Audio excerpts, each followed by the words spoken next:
You're listening to the Two Tongues Podcast. And now your hosts, Kyle and Chris. Here we fucking are. Here we fucking are. Shut up, music. Shut up. Guys, you would not believe the trouble we had trying to get this going today because of apparently the webcams had some software conflicts with whatever's going on here. Got some janky ass webcams. At least one. So if you notice a little bit of a different view, a little bit of a different angle on the studio this time around. It might be an upgrade though. I think it might be good. I like it. But see, now you can't see the Two Tongues logo. I'm gonna have to relocate it, but I totally relocate it. I remember when remember when we did the episode where we talked about Andrew Wilson's vegan debate? It must have been a long time ago. Yeah. It was probably at least a year ago. Yeah. You may have to refresh my memory, but go ahead. We both watched a debate where Andrew debated a vegan guy, and Andrew, I think it was the first debate that you ever watched from Andrew. And you were, like taken by Andrew's aggressive style and stuff like that. Yes. What were we talking about to get there? I completely forgot. I don't know, but are you refresh your memory? I completely forgot. Are you angling at whether I feel differently now? No, that was not where I was going at all. Because I do feel differently now. Yeah. Not entirely, but see, now Andrew Wilson is blown up, and he's big time. I'm seeing him more, and I'm seeing him, like on Piers Morgan and stuff like that. Andrew's like fucking Darth Vader right now. Yeah, and he's just as effective, if not more, at that scale than he was just doing the Crucible. So I think because he's always on my side of an argument, sort of taking the leash off and letting him at people is fun to watch. I wouldn't want to be on the wrong side of an Andrew Wilson debate. I can tell you that much. But I still think his approach, that debate approach, is not the most effective for winning hearts and minds. Maybe I feel a little bit less that way than I did a year ago when I was first introduced. Why? What do you think has swayed you to the dark side? I think sometimes it's necessary, and I think sometimes it's effective. I wanted to have like a conversation, like where I'm interested in what you have to say and you're interested in what I have to say, and we can kind of dig deep and try to figure out some new shit with one another. Like that's like dialogue, man. It's like some philosophical shit. There's a joy in that. But debate is not that. And what he's doing is, I don't care what you have to say unless it presents a bump in the road of my argument. Otherwise, I'm just going to bulldoze through you. And I don't want to learn anything from you. I want to teach you the right way to understand this. And I just, I don't know, man, that I still have that similar feeling. Well, I think even back then, I think my feeling was just that, like, what are you going to learn from a leftist? You know what I mean? What are you going to, to put a point on it, what are you going to learn from a guy who is going to take a shot at a guy who's out on a campus debating it? What kind of a fucking debate are we having? I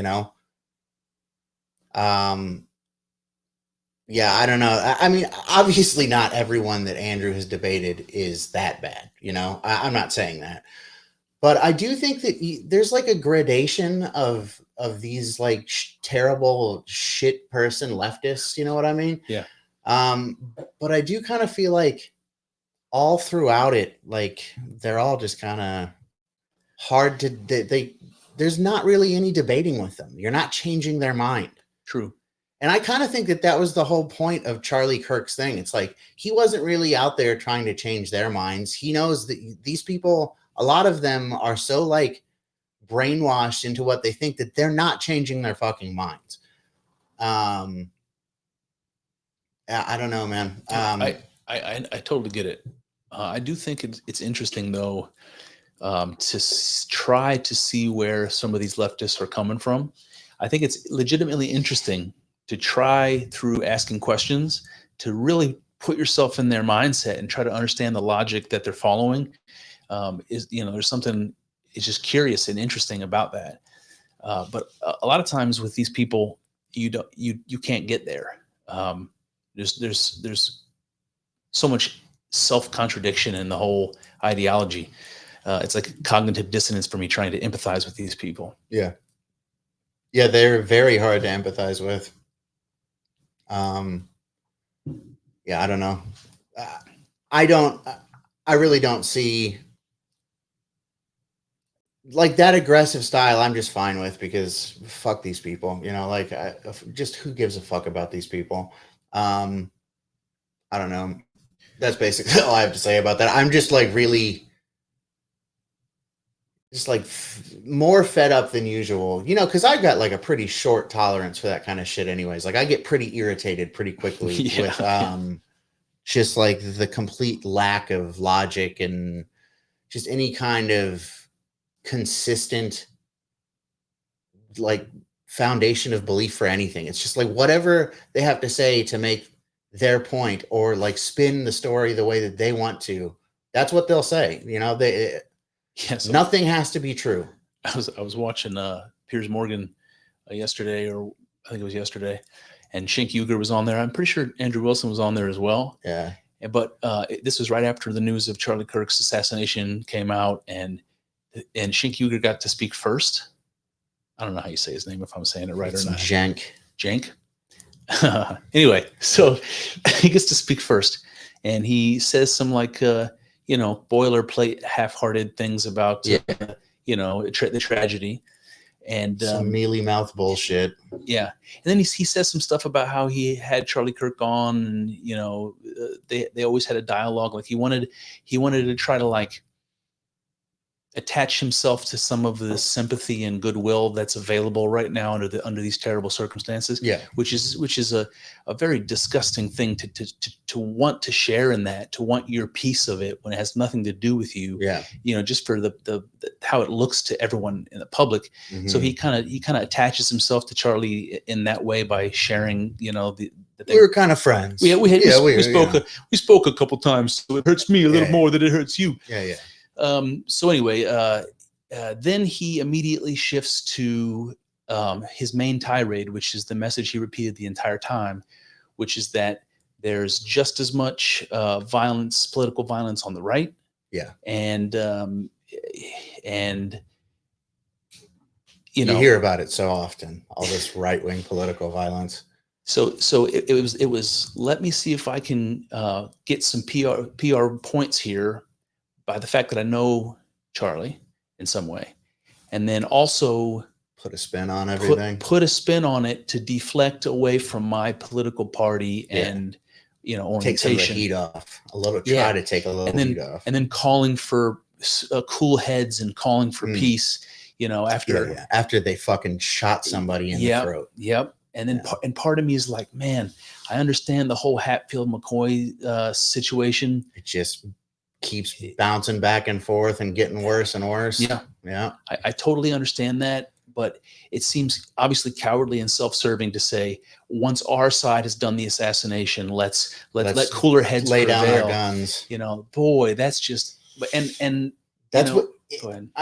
It seems like cowardly of you to do that, but it also seems like fucking outrageous of the other side. Be like, we just killed you, and now we want you to like calm down. Exactly.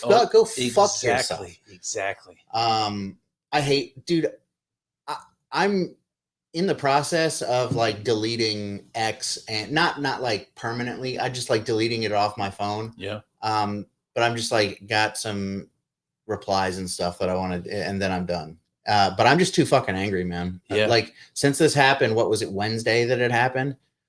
So initially I was just like sad, man. I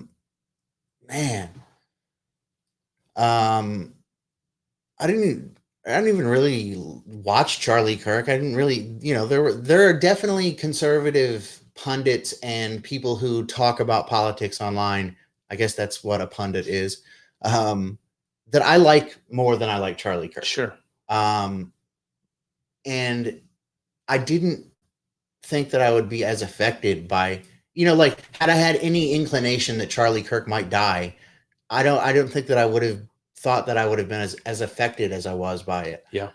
And I think part of it is just that like you got to see it, Yeah. you know, like you got in like real time, got to see this guy get shot in the throat and like blood pouring out of his neck. Did you see the close-up footage of it? I saw it, and then every single time that video pops up after that, I just swipe past it. Yeah, like, get this the fuck out. I've actually watched it a couple times more because I don't know, man. Like I said, I just feel a lot of anger, you know, and I just don't like want. I feel like in like 2 weeks, the news cycle is, you know, everyone's just going to forget about it, and I just don't want that to happen. You know, Yeah. I'm not saying that I want to like go out and take to the streets and, you know, like crystal knocked, like start breaking glass, you know, tearing up, you know, I don't think that we should do that. But I also don't want to just forget, you know, and just keep on moving. I feel like what happened changed things for sure. It changed how I feel about things. I think it just like reaffirmed some things that I already knew, but now there's just like no doubt about it. And that thing is that they hate us and that they want us dead and they're happy to kill us. And when they kill us, they're going to celebrate about it. They're going to gloat about it. And they're going to make a hero. They're going to lionize the person who did it, like they did with this Mangione guy. I can almost guarantee you they're going to do that with this person. They're in this process of making it seem like maybe he was a right winger right now. Yeah. But as it becomes more apparent that he clearly fucking wasn't, they'll do that. They'll lionize him. Yeah. It's weird hearing you just lay that out there about, you know, how you feel immediately after it happened and all these thoughts, because so much of what you described, I felt myself. I was in shock. I felt immediately devastated, like this was a significant loss for political dialogue, but a significant loss for America. Mm-hmm. You know, I like you. I mean, I have a lot of other people that I followed and liked more than Charlie Kirk, but I watched a shitload of Charlie Kirk. I love that guy. I didn't really know that. Yeah, I watched a shitload of Charlie Kirk.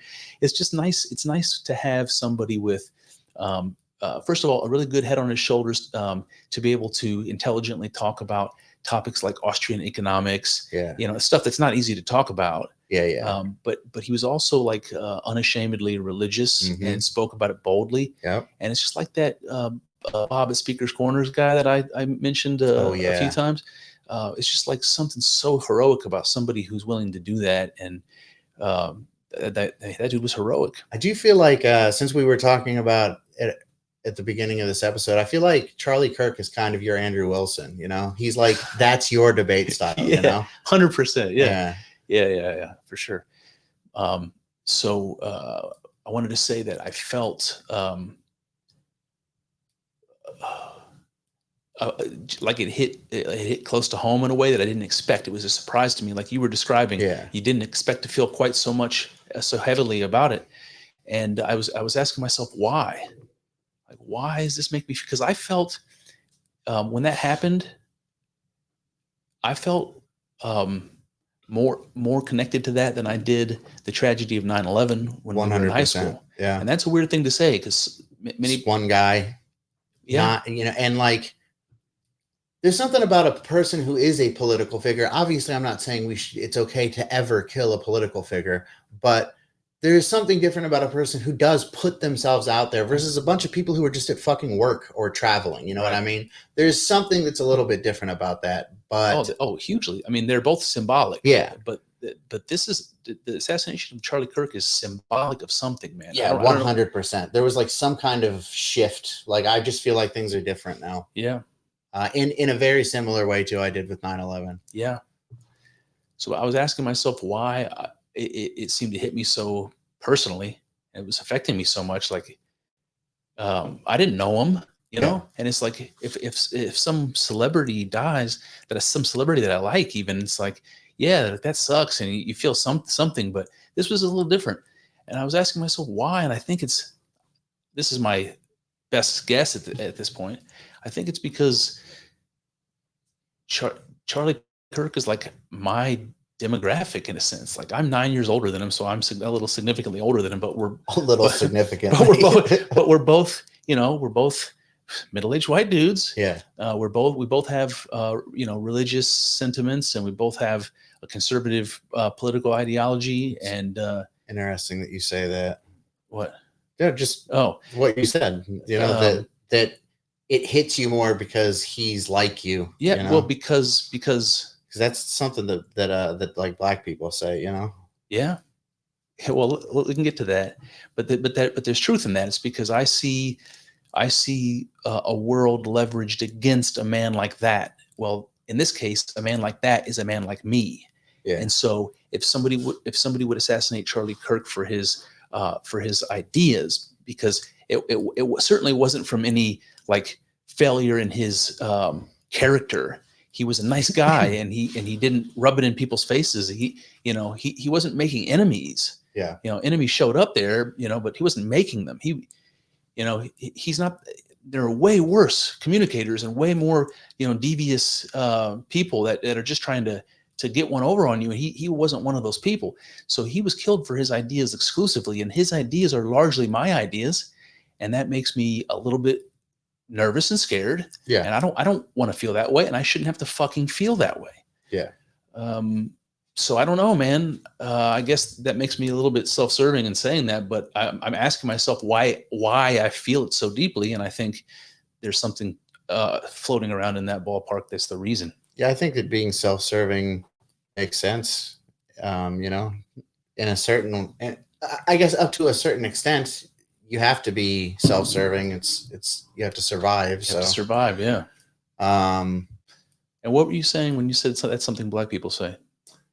That that like white people can't understand because they don't see the violence of like cops or something happening to them, which is stupid because white people get killed by cops more than black people do.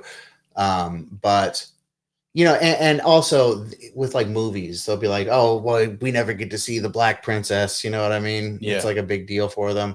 And I don't know. I guess I can understand that if I'm a black person and I have a black daughter, I can understand wanting there to be black princess movies, but fucking make black princess movies. Yeah, I think that's the answer there. Yeah. I don't know, man.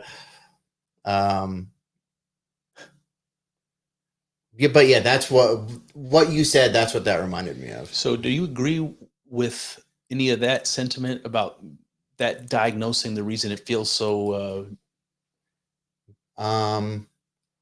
Yeah. It just feels. I think that part of it, why it feels so, why it was so jarring, I guess, is that it just feels like it's open season. I shouldn't say that. It feels like we're getting closer to that. It's like, what's next? Well, that's exactly it. It's like this is a test of whether society is giving the left permission for more of this. Yeah. If this person goes unpunished, that's permission. But even if this person is punished, if nothing else has changed, if nothing else has changed, that might still be permission. That might still sound like permission. Like, what has to happen to deter this sort of thing permanently? Is giving this kid the death sentence going to do that? I doubt it. Yeah. Something else is required, and I don't know what that is. It worries me. I tend to agree with you completely on that. So to be clear, I do think that we should kill this guy 100%. No questions asked. This guy's got to go.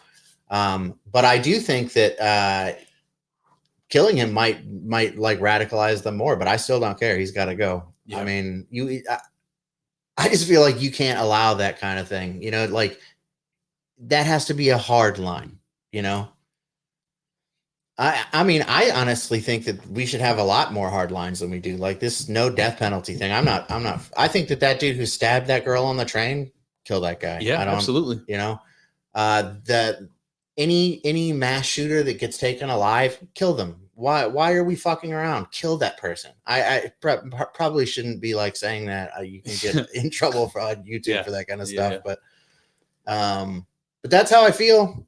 You know, maybe I shouldn't say it on YouTube, but that's 100% how I feel. Why are we fucking around with these people and like paying their bills for the rest of their life? I mean, and honestly, locking them up in a terrible place, you know, with a bunch of terrible fucking people. It's none of it makes sense. Yeah. Yeah, man. I don't know how you justify keeping. There are certain crimes that if you're caught red-handed, there are certain crimes that if you commit, I cannot see justification for keeping you alive at the taxpayer's expense. Like, you have to be removed from society because of what you did permanently. You can't be trusted to be in society anymore, and society has to foot the bill for as long as you happen to live. Like, in certain circumstances, I don't think that's reasonable. Yeah, fuck that. I think that maybe we could find some kind of an arrangement, but I don't know if you're going to be interested in it. You know, if like you kill somebody, okay? Let's say you kill a couple people in like a fit of, it's your boyfriend and, or it's your girlfriend and her boyfriend that she's cheating on you with. You kill them both. Okay. And you get in trouble for that. It's like, okay, we can kill you. Or I don't know. I really don't know if I think that somebody in that position should get killed, like right out of hand, but I really don't feel that bad about it either. You killed two other people, you know? Like I said, in the example you raised earlier about like a mass shooter. Yeah. If you've got eyes on a guy who's picking people off, kill that guy. Yeah. Well, that's the thing. It's like in the moment, if this guy is in a sniper position and he's taking out people as he sees them, you don't have a trial. If you have the shot, you fucking kill the guy. No, there's no due process here. So and you know, if you caught like an act of, you know, a pedo act or something, if you caught something like that red-handed in the act, that person doesn't, that you forfeit your life at that point. I think we should. I think the law should respect that. You know, I'm down with that too. I think that, I mean, you obviously have to have evidence. You can't just have somebody go to the police station and say this person molested a child and then you kill them. You know, that's a rough policy. You know, you could pay a small tax to get a tag. I do feel like that is kind of where they were trying to go with women, like 5-8 years ago. Remember the height of the feminine, like the height of the Me Too stuff. Like anybody's accusation was as good as gold. True. Yeah. I say that he did this. He did it. Judge, jury, executioner.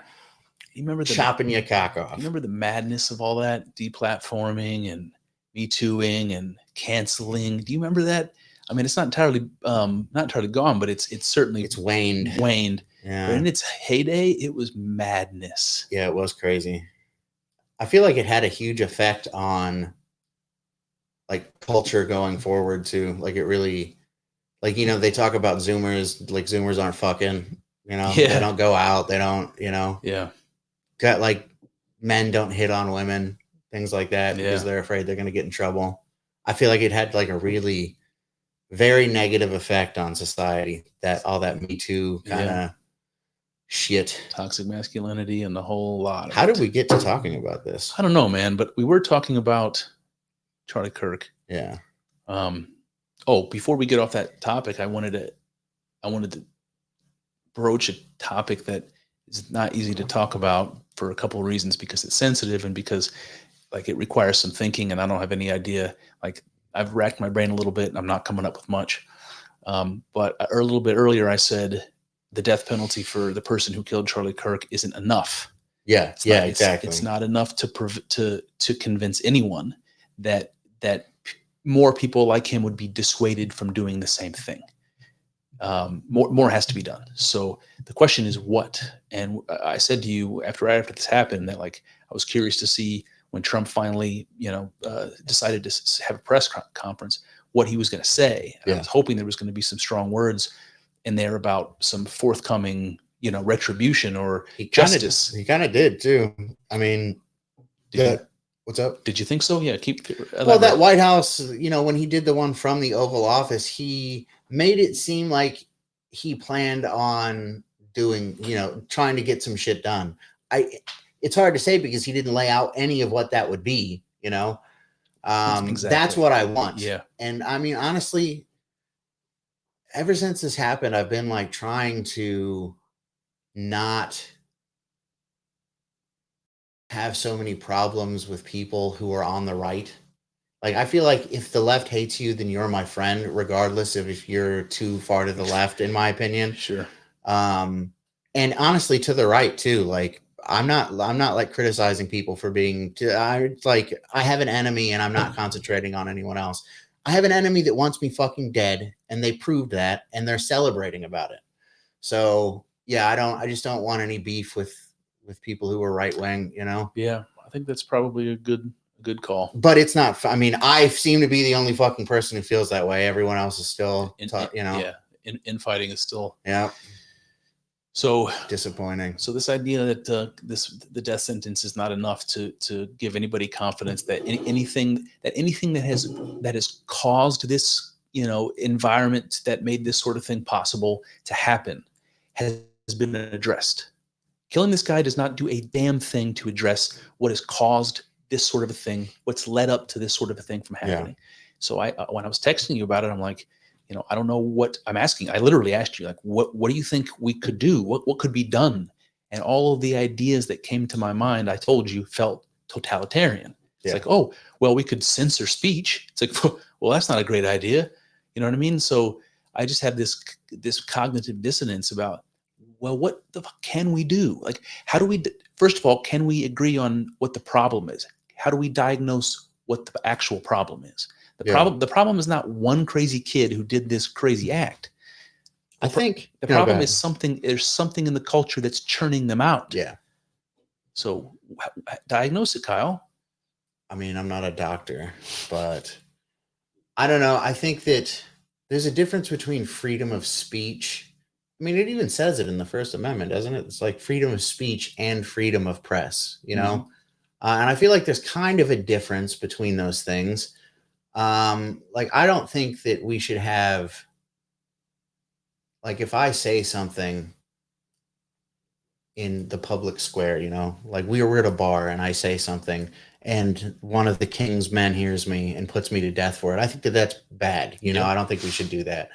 But I do think that there's a difference when you have these massive media organizations that are making money off of selling information to people.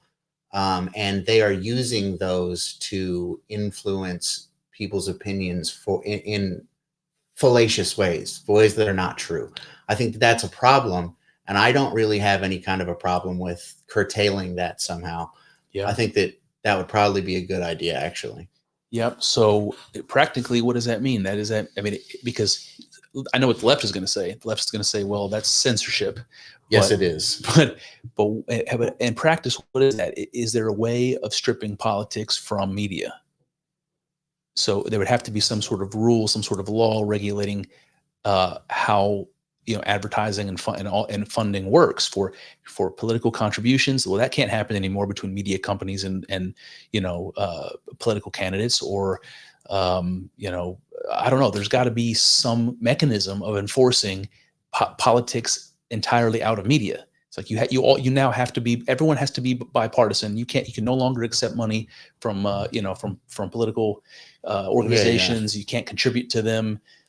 You can't have people on your board that are politically connected. I think that would be a good place to start. Have a bill, have Congress draw up and pass a bill that says media companies and like the DNC, you guys can't do business. Like you can't, it's not allowed. Yep. And if we find any way, it doesn't just have to be a check from the DNC to the MSDNC, as Trump likes to call it.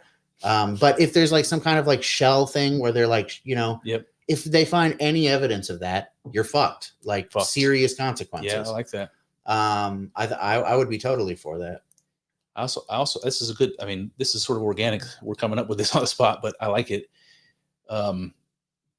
The other thing that came to my mind was trying to fight fire with fire. And I guess I mean the best way to rub in these liberals' faces, the shitty practices that they've normalized over the last however many years, is to use one of their own tactics against them. And I think that all of the laws regarding hate speech and all of the infringement on free speech that the left has been championing in the name of hate speech should be turned against them. So now anti-white speech should be specifically classified as hate speech, with the same thing being true for conservative directed hate, the same thing being true for Christian directed hate. All of this stuff now needs to become protected classes. Oh yes, Yeah. oh yes, and serious consequences. And the shit that's happening now, where people are getting doxxed and fired for saying nasty things about Charlie Kirk, that's great. I think maybe more of that. Yeah. I love that. You remember, there are times where people would get that kid recently. He was on the that one where they all debate one person. Jordan Peterson was on it. Yeah. Whatever that one is. 99 against 1 or something. Like that. Whatever that one is. There was actually I don't even remember what debate it was. So I won't be able to go in detail enough about it. So no, I don't know, man. Any other ideas about what practically can be done from a legislative or judicial perspective that could fix this? Because again, we have to diagnose the problem first. But I think that I really do think that media thing is a good idea. Controlling not like everything that they're allowed to say, but I don't know, man. I feel like victimizing like an entire group of people based on just like things that they believe. I just have a real problem with it. So I don't know. Well, I mean, we're already sensitive about that with certain groups of people. In our lifetime, being anti-Semitic was kind of the worst sort of sin that you could possibly commit. Now it's more like Islamophobia, but in either case, we have groups of people that are identified there that everyone tiptoes around. Why should that not be true for Christians or white people or conservatives or I don't know. I think that should be used against them. I think there should be Senate hearings and investigations and tribunals and stuff where people are shamed publicly. Whether there's any consequences, the shame is the important part. Important people need to be shamed and forced to answer for themselves. And I think that the inciting violence stuff that the left has been using ad nauseum for a decade plus now, pointed at from as if it's coming from the right. That stuff needs to be used against them. Go ahead, man. You got something to say on that? I not particularly. I like the idea of that, but I don't know. I guess I just am not sure how much shame is going to work with these people. Like I think that they are beyond feeling shame. I think in some ways. Yeah, I think you're probably right, but at the same time, I think it's the thought that counts. No, I think with enough repetition, they will begin to feel shame. Yeah, like they can only brush it off for so long. Yeah, and then I think they have, at some point, enough people get convinced that you should feel shame that it becomes effective. So it's funny because we started talking about the debate stuff at first, and I do think that shame. I think for a lot of these people, shame is not necessarily going to work on them. And I think even repeated, I'm not sure that it's going to work. But I do think, and we've talked about this in the debate thing, it's like, it's not necessarily for the person, it's for the people watching, and they see this person getting shamed and they're just like, Jesus, this is cringe. This is fucking embarrassing. I don't ever want that to be me. Think about all of the public shaming that's been like, it's like, kind of covert and under the radar all the time, but all the anti-white shaming, like all these pundits, all these people, these talking heads that have been saying things that underhandedly about privilege and about us being colonizers or coming from this, it's just constant drip of you should be ashamed that you're white. Yeah, and a man, and And the left is pretty savvy when it comes to manipulation. So I think if they're willing to put so much pressure on shame, I think we should be doing that. Yeah, I think definitely maybe it's an effective way of changing the direction of the culture. Did you happen to see Piers Morgan? Did you happen to see the episode with him and Cenk and Dave Rubin?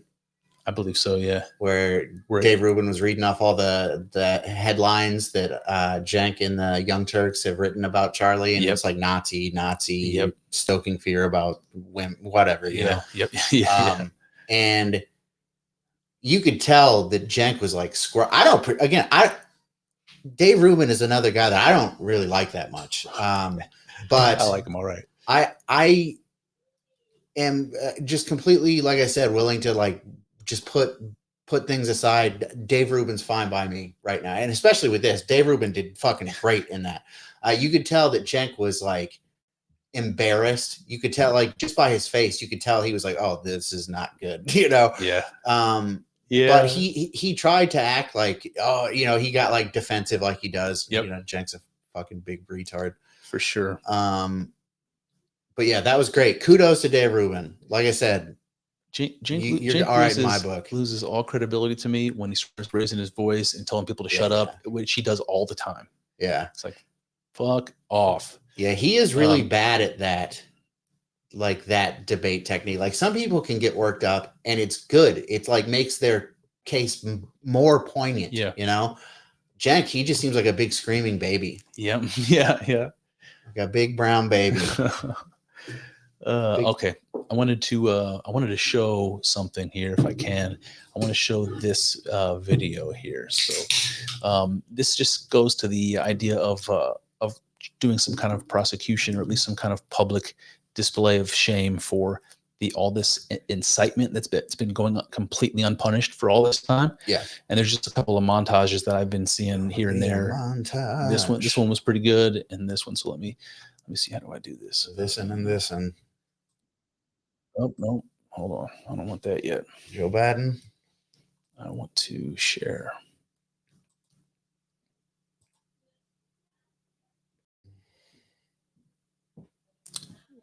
So do I want to share the screen or the video? Do you know? I think you want to share the screen, and then you're going to have to select the tab. Yeah, right there to the left. There we go. All right, so if I throw this up here, oh, it's already up on a stream. Okay, here we go. So let's see if this works.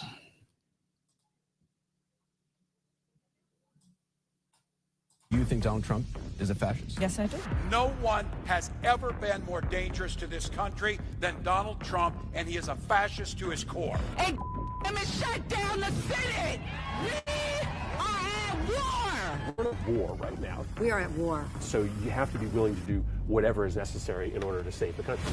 And that's why the gloves are off. Donald Trump and the MAGA Republicans represent an extremism that threatens the very foundations of our republic. And yes, Not there are incitement. many threats to democracy. We see it with these extreme candidates. I just don't even know why there aren't uprisings all over the country, and maybe there will be. You can only push people so far, and then they start to take matters into their own hands. What the American public want is for us to bring actual weapons to this bar fight. This is an actual fight. You know, this is literally call to arms. The MAGA movement is Literally. a threat. Michelle says that, you know, when they go low, we go high. How do you wiggle out of that one? I have no idea. They go low, we don't go high. When they go low, we kick them. We take them to the mud and choke them out. And make sure that they stay down. And you know what? Kick them when they're down, because they deserve it. Get up in the face of some Congress people. We are going to be in your face. We are going to be on your... We have to fight this in the streets. We're going to fight it in the streets. It's time to step out of your comfort zone and step out into the streets. To our Republican colleagues, if you do not see the light, we will bring the fire. Resist! You and your little friend off of Twitter. Y'all about to find out. And if you see anybody from that cabinet in a restaurant, in a department store, at a gasoline station, you get out and you create a crowd. And you push back on them. And you tell them they're not welcome anymore, anywhere. He's not going to have a third term. He may not finish this term. The last few days you woke up thinking there might be news. Just saying. Just saying. There will be news sometime. Just so you know, there will be news. There will be news. Yeah. I mean, I feel like, do you know I looked at a definition. I guess I asked AI to give me a definition of it. Sure you did. Stochastic terrorism. You ever heard of that? I don't think so, but I feel like I saw that word somewhere recently. I think I sent it to you It when we might were have been talking you, about yeah. it. You So threw me a curveball, you son of a bitch. you son of a bitch. So stochastic terrorism describes the use of rhetoric by public figures to demonize a group or person, increasing the probability of a statistically predictable but unpredictable act of violence by an ideologically aligned individual without a direct, explicit call to action. Yeah, that's it. So I feel like it would be pretty easy to. There might even be laws against. I think that there probably are laws against that sort of thing. Like. But even if there aren't, I feel like we could write laws for that. Yeah, that's a good point. We could, we could codify something to prevent that from happening. Yep. I don't see that as impossible. I don't know how you enforce it. I don't know where you draw the line. It's like you're not directly coming out and saying it. So how do you create a process to define who's crossed the line? Like the one we were laughing about, literally. I'm sorry, you're catching a charge off of that. I mean, you said literally. This is, they said we're at war, and she said this is literally a call to arms. That's what she said. You're catching a charge. I don't feel bad about that. Yeah. And a lot of that stuff was like very thinly veiled. I'll tell you what's sad about this to me is that when we were kids, you know how common it was to say, I fucking hate you. I wish you were dead. Yeah. I'll kill you. Yeah, you know how many people I said, I'll kill you to when I was a kid? Lots of people, man. Yeah. And nobody ever thought they were in any danger of being killed. Yeah. But there's something different. It is a different thing. It's like what's the thing in Congress or Senate where somebody was like, what is the definition of pornography? And the guy says, I don't know, but you know it when you see it. Yeah, you do. Yeah, it is kind of like that, man. It's one of those things where a 5-year-old who's like, I'm going to kill you. He doesn't mean that he's going to kill them. Yeah. But Al Green there, do we think that Al Green was really broken up about Charlie Kirk? I don't think that he cared. I don't think he gave a fuck. And maybe he put some hollow words out in a tweet saying we can never. All of these politicians, these I said libertarian, these leftist politicians, tweeting out political violence is never an option. This is unacceptable. Let me be clear. Like these strong words. Go fuck yourself. Every single one of you, Barack Obama, Kamala Harris, all of these fucking liberal people who tweeted that shit out, go fuck yourself because all of your words before this completely contradict what you're saying on this fucking tweet. Yep. Dude, I really am fucking angry about this shit, man. And I'm angry about Charlie Kirk dying. It's fucked up that happened. But I think increasingly more and more angry about the reaction to it from these people, man. It's really disappointing. Yeah. That's the thing that I meant earlier when I said, I'm not really finding out anything that I didn't know already, that these people hate us and that they wouldn't care if we died. I've known that for a long time, but I don't know, man. Something about it just is made so hyper clear. And I don't think I really understood the bloodthirstiness on that side, Yeah. It's fucked up. Yeah. It's really fucked up. There's this band, they're like a punk band from Sweden, I think. They're called the Viagra Boys. All right. And they've got this song. I don't listen. I fucking hate punk. Punk is stupid. Anyways. Yeah. They got this song and the lyrics are, they watch TV about some guy named, I don't know what the original lyric is, but some guy named whatever, he got shot in the face. Then I've heard him say it a couple different ways, but ever since Charlie Kirk got shot, he's been including Charlie, he's been changing the original name to Charlie Kirk. Jesus. And I have a hard time I don't want to commit any acts of violence. Let me make that crystal clear. I don't want to commit any acts of violence. But if like, I feel my point preemptively, my point is that I feel bad about feeling this way. I don't want to feel this way about people.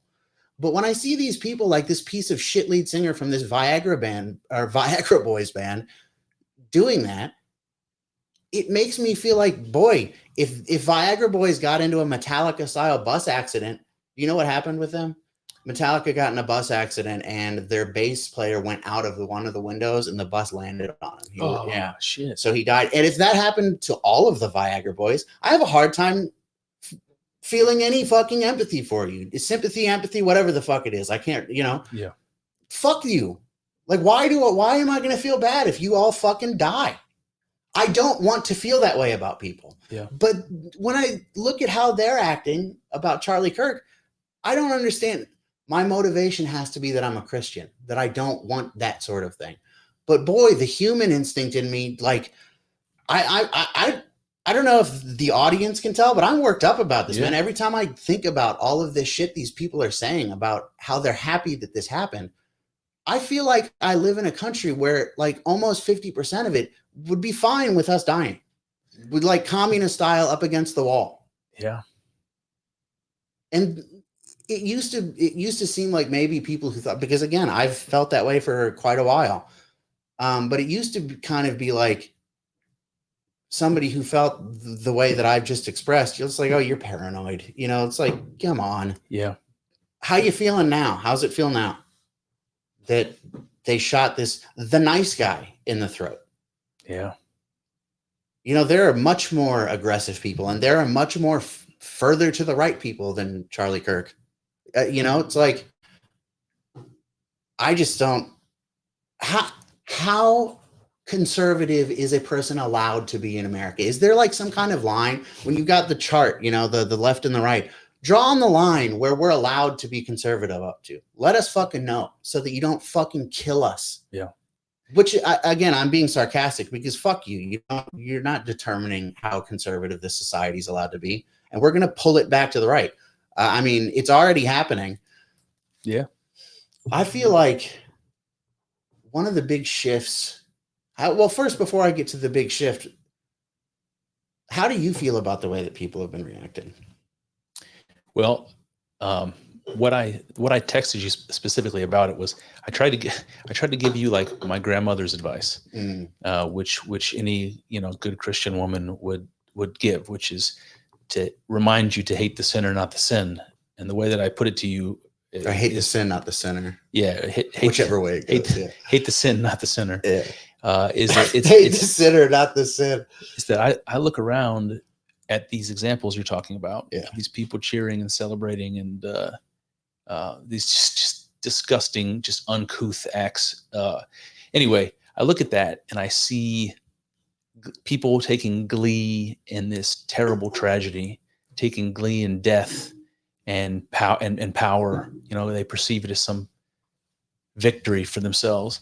And I don't see sinners. I don't see flawed human beings. What I see are devils. And that's what I told you. Mm-hmm. It's like, it's hard to try to hate the sin and not the sinner. When you look around, you don't see any sinners. What you see are devils. It does almost seem like they're possessed by some sort of demon, some kind of like evil, glorifying and death demon. If you have any idea how much sense that makes to me when you say it, and how effing surprised I am to be taking such an idea seriously. Yeah. I never in a million years, I never understood what people who seemed confident that they knew what evil was. I never understood that confidence. I thought that evil is something that lives in the human heart, and it's something that comes from, our character flaws, or I don't know how I justified it.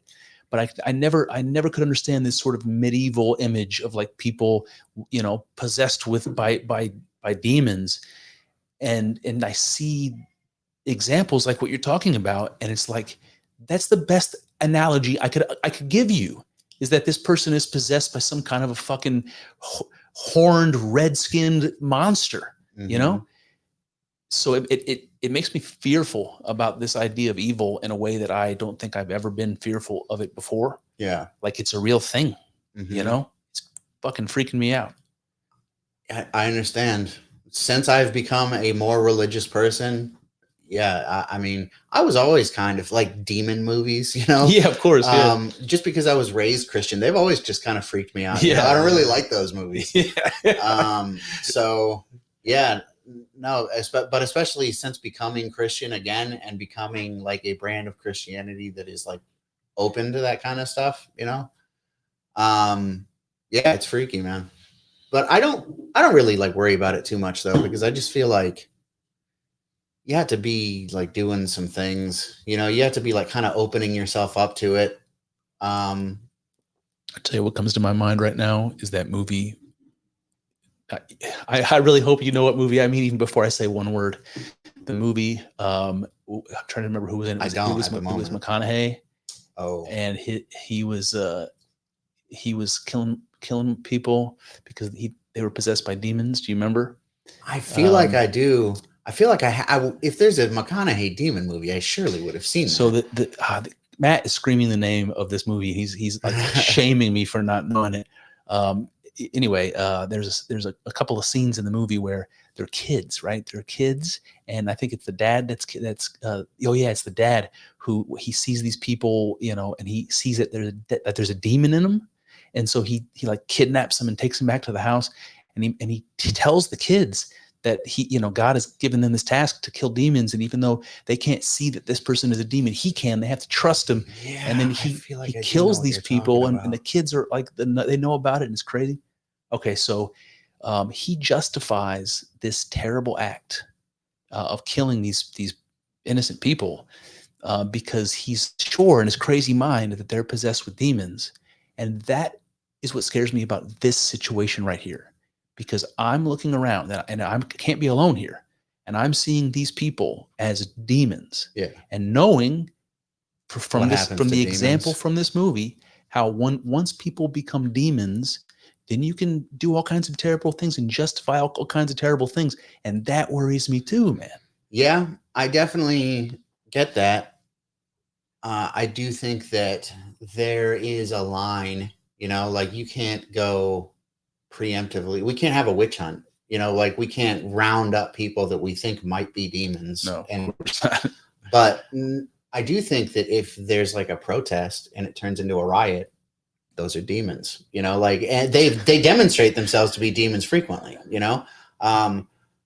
Like my point in that is not that like they should open up machine guns on. I don't think that, you know, but I do think that this like, you know, this like, I don't know, like, what's the game that kids play with the patty cake? Just like playing patty cake with them, sending the cops out there to like push them back, you know? No, fuck those people up.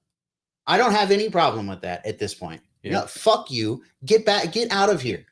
We're not letting you try to like, it's like all tied together with the media. Like one more thing that I think that they could do, if we're going to limit the way that the media is able to interact with certain aspects of society, these NGOs that like I'm sure are funding and helping to organize these protests and shit like that, let's try to like put some kind of I don't know,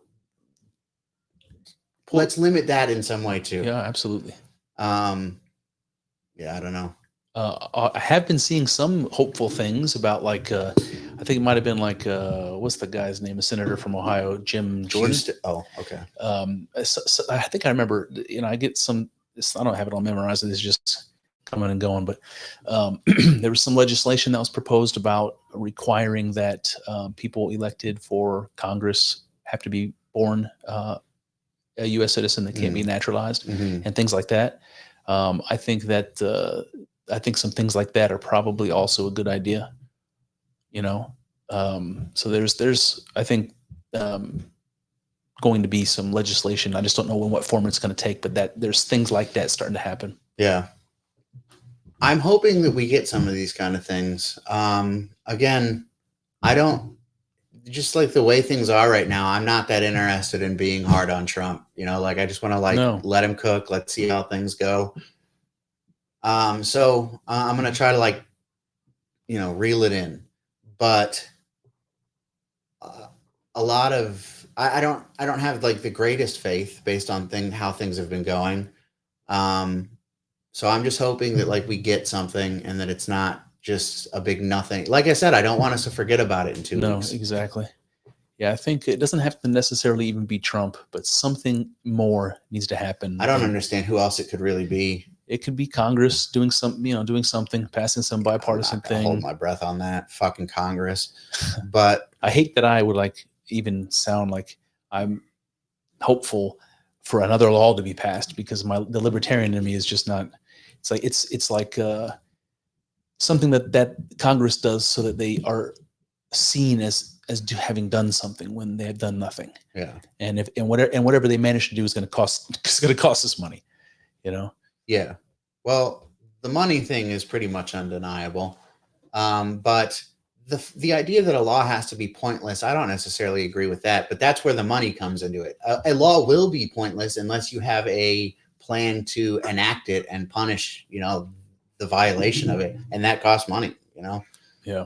So, but I mean, the point being that I think that they could make a law that if they're willing to enforce it, I think could help improve things for sure. Yeah. And I hope they do. But all right, fellers, that was the recommendations for forthcoming legislation and management of public opinion on the tragedy of the Charlie Kirk assassination. So take that to your senators and Congress people, and let's make it happen. Just take it under advisement. Yeah.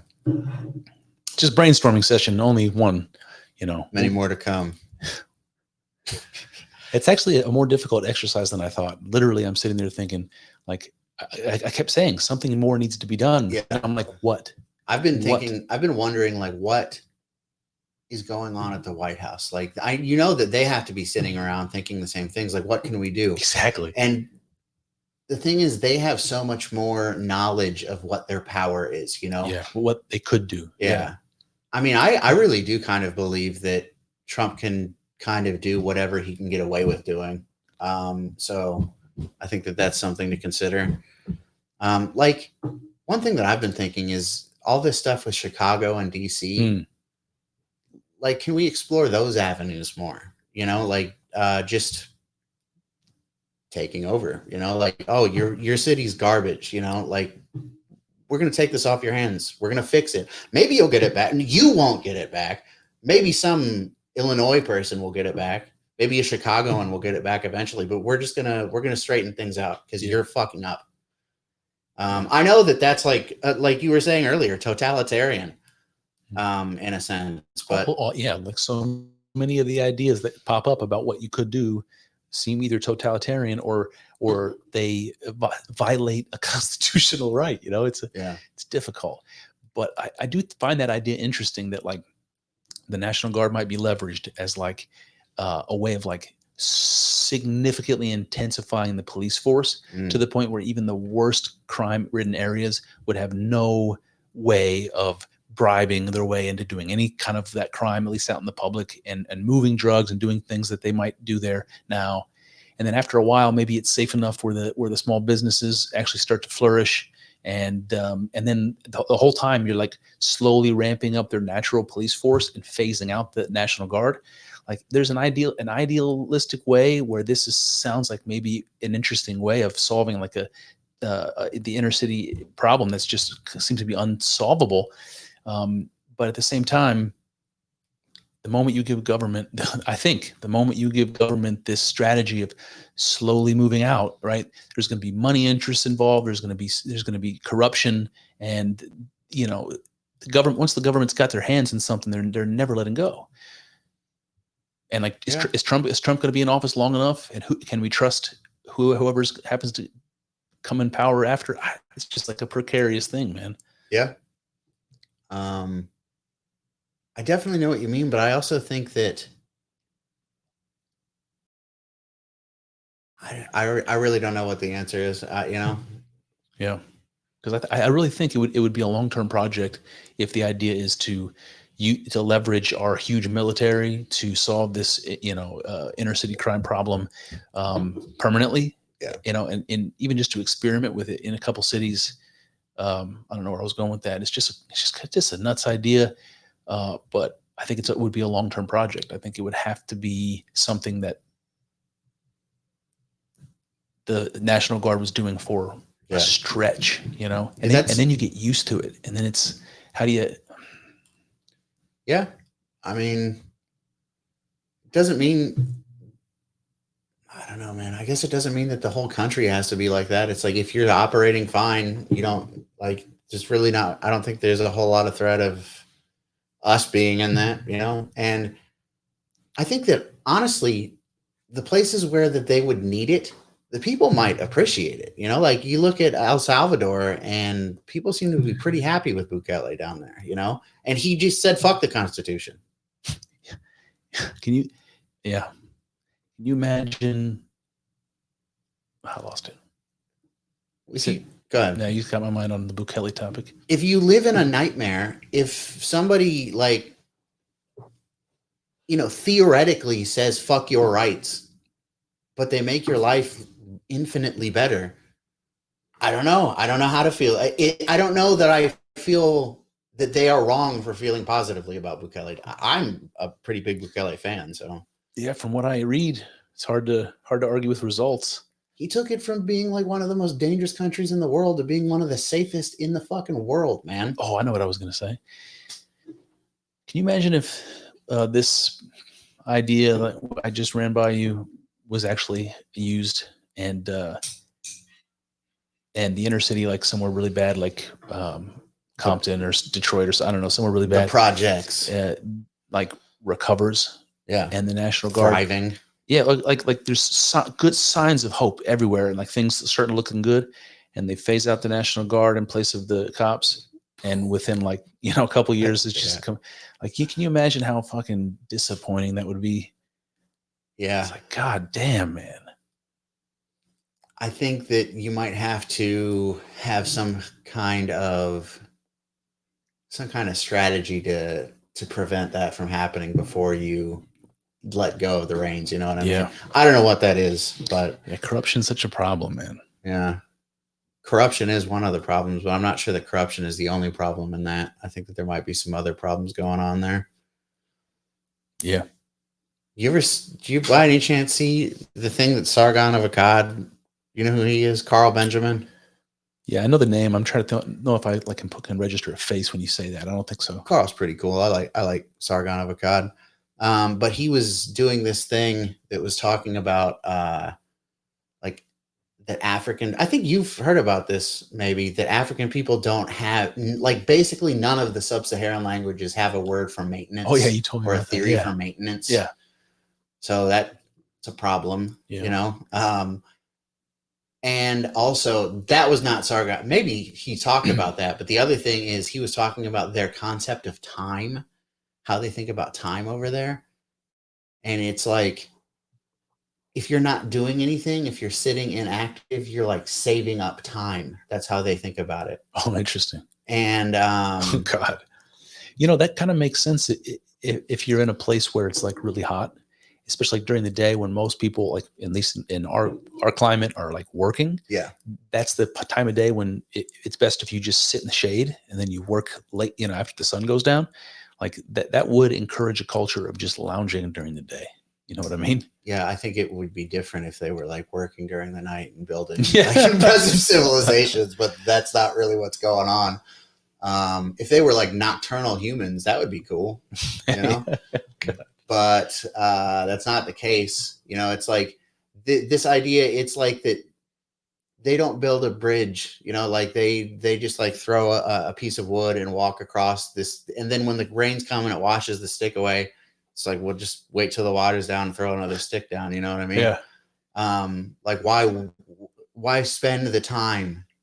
Or I don't think that they would phrase it that way, because the video he was watching, she was saying that they don't like the Western idea of time as something that you can spend is not like what they think of it as. So it's definitely the wrong way to say it, but you know what I mean? It's like, why waste? We can just throw a stick down. Exactly. Yeah. Yeah.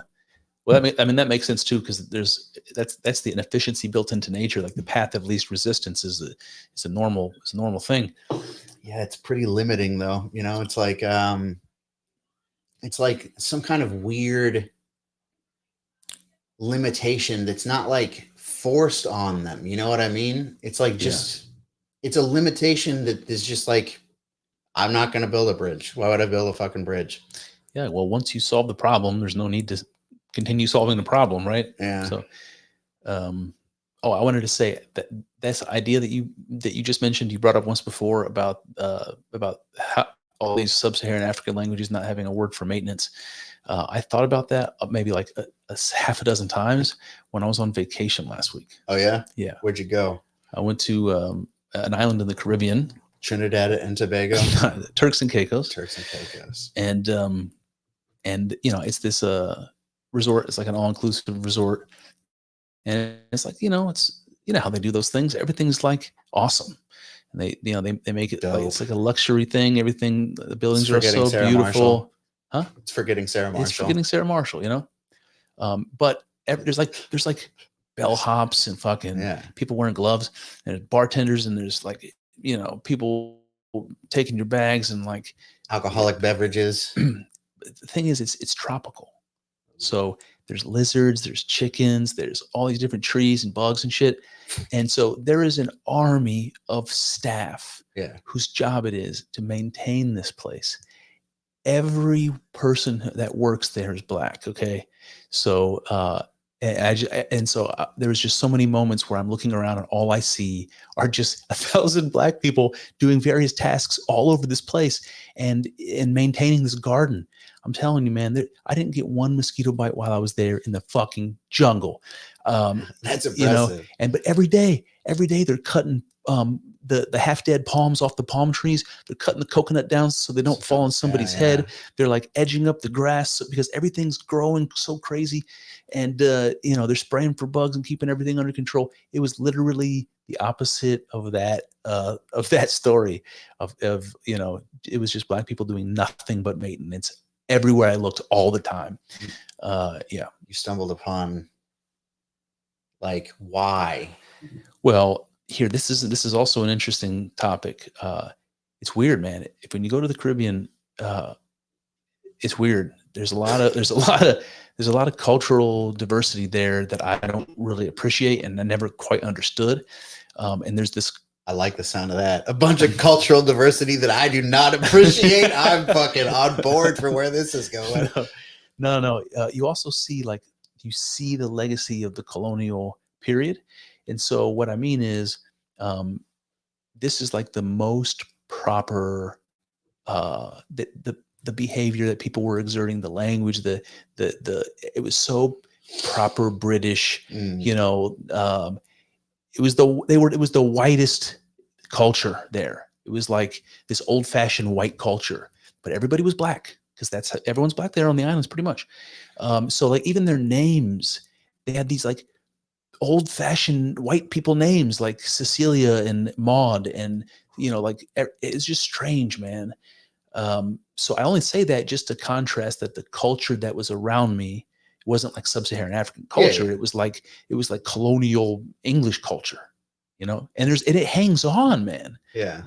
I don't know if they do that for the tourists or if that's how they are. That's what I was going to ask. It's like, that's how the people who worked there act. Yeah. Those are the only people that you interacted with. You didn't go outside of the resort. No.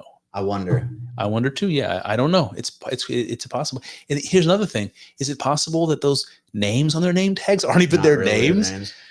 I do think it's the connection to them being. I mean, I don't.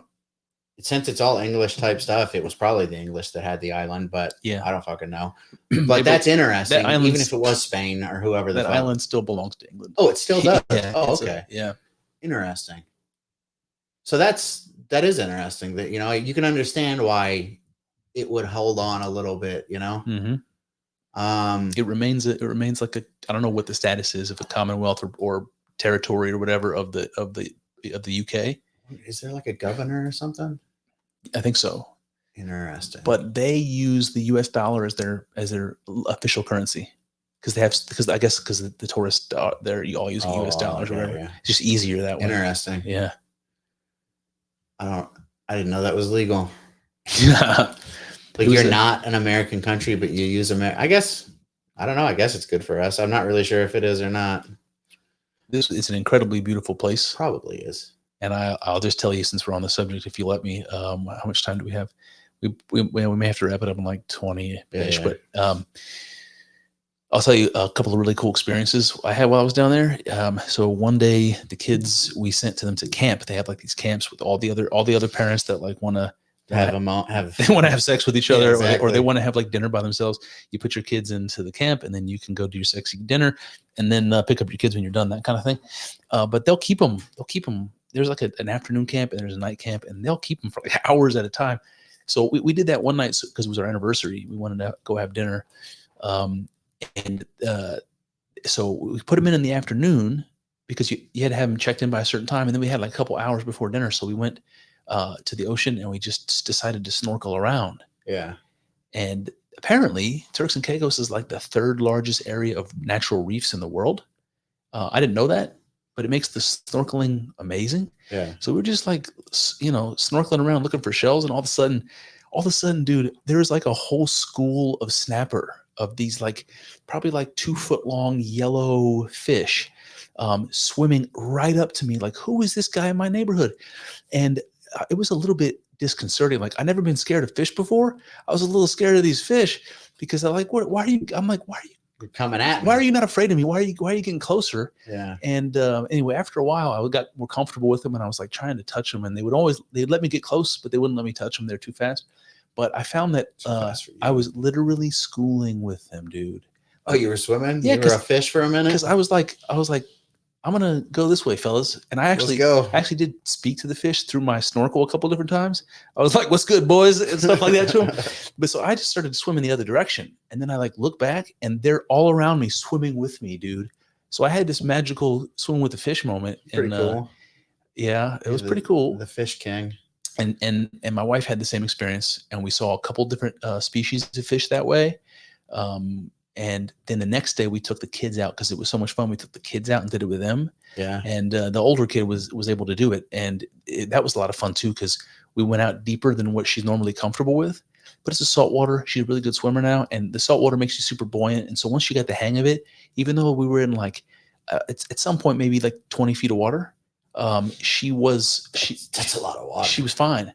But the good shells are in the slightly deeper water. Because up close to the shore, everything gets tumbled and broken. If you want a big shell that's still intact, you got to go a little bit into the deeper water.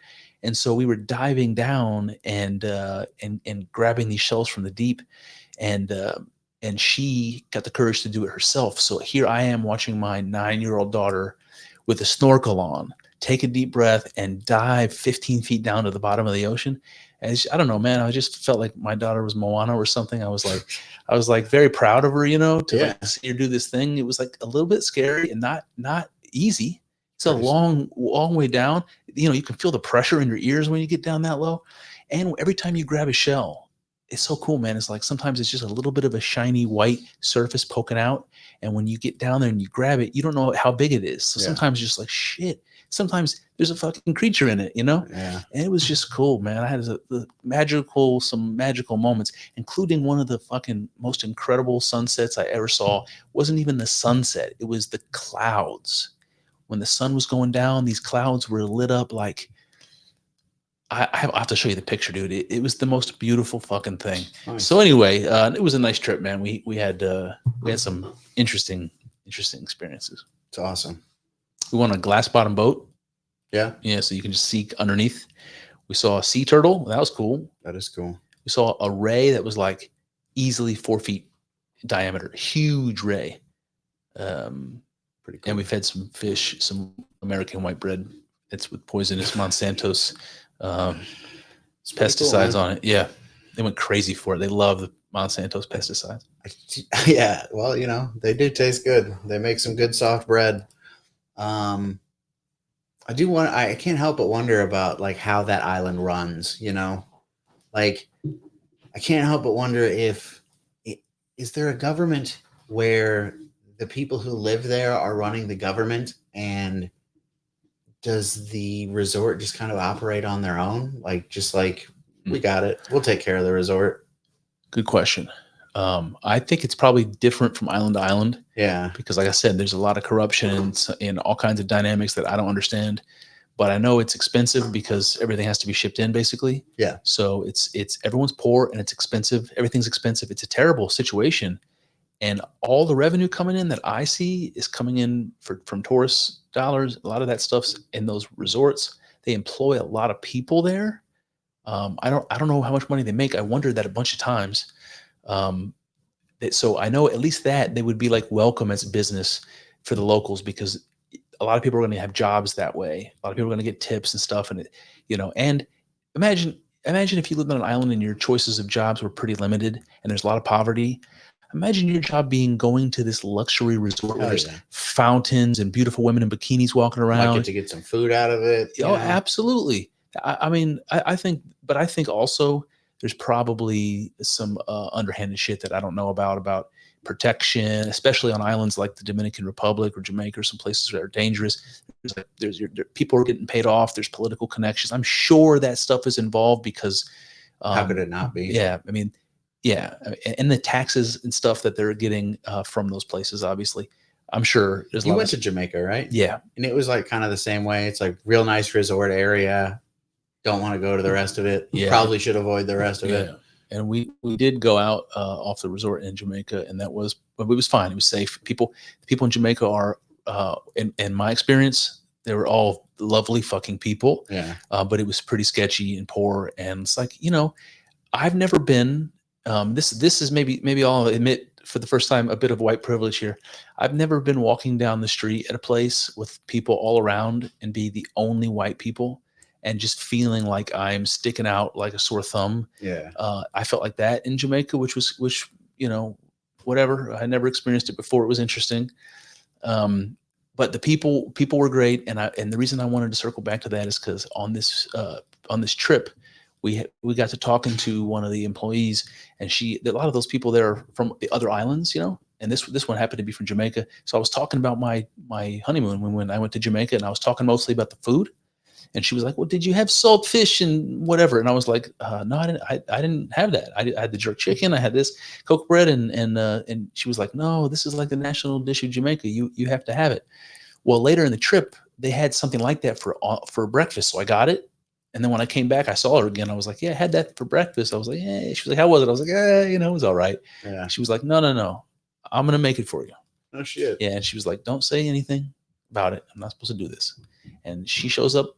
We're like swimming in the lazy river. She shows up with a brown paper bag with some Gladware in it, with this dish that she made homemade for me, man. And she's like, I have to go to town to get the things. I have to get the plantains. And I'm like, no, don't bother yourself. And she's like, no. Point is, man, super, super sweet lady, man. She made me and Jess some homemade fried plantains with this salt fish. And I think it's called ackee or something like that. There's some kind of like fruit. And apparently it's like poisonous, but there's a part of it you can eat, and they use that to season this dish. How much better was that than 100,000 times? It was so good. She wasn't lying. She wasn't. Yeah. I will say there was a bunch of days when I was on that trip where my stomach was fucked. Yeah. And I was getting a lot of sun, and like, so sometimes that makes you feel like crap. But I think like it was like a Montezuma's revenge situation. Oh yeah, you had some water. Well, it's 1,000 degrees, and you're just drinking water everywhere you go, and they have water on the tables, and I'm just drinking water, left and right. And but the day that I had that homemade Jamaican food was the worst night, man. I was like, oh god, oh god. And it was time to go to dinner on the last night, and I just literally didn't go to dinner. I was like, you take the kids. I just recently had 10 days off of keto. And because it was for Oktoberfest 2 weekends in a row. Yeah. And dude, beer, it just like doesn't agree with me anymore, man. Yeah. Like I drank beer. So the first night that I went, I drank way more beer. So that's kind of my point.